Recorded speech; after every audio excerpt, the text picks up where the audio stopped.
کہ دو حیضوں کے درمیان کتنے دن کا فاصلہ ہونا ضروری ہے۔ تو احباب السلام علیکم ورحمۃ اللہ وبرکاتہ۔ ہمارے چینل فکر اسلام پر جو دوست ویڈیو کو دیکھ رہے ہیں، مسائل کو سیکھ رہے ہیں اور آگے لوگوں تک دین کا پیغام پہنچانے میں ہماری مدد کر رہے ہیں، دعا کرتا ہوں ان سب کے لیے کہ اللہ وحدہ لا شریک ان سب کی عزت و آبرو کی حفاظت فرمائے۔ مالک کریم سب کو اسی طرح دین کا کام کرنے والا بنائے۔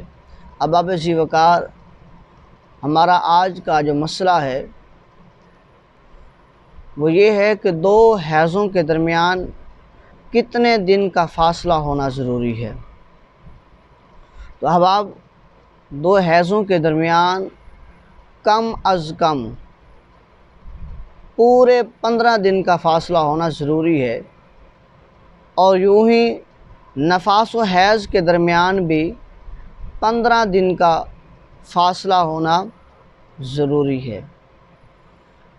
تو اگر نفاس ختم ہونے کے بعد 15 دن پورے نہ ہوئے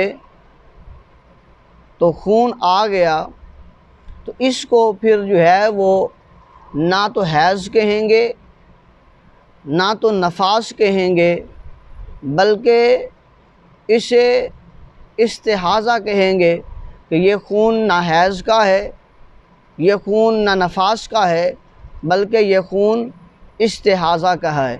یعنی کہ 15 دن کا ہونا ضروری ہے حیض کے لیے، 15 دن کا ہونا نفاس کے لیے ضروری ہے۔ اللہ وحدہ لا شریک کی بارگاہ میں دعا کرتے ہیں کہ مالک لم یزل ہمیں ان چھوٹے چھوٹے پیچیدہ مسائل کو سمجھنے والا بنائے اور لوگوں تک اس پیغام کو پہنچانے والا بنائے۔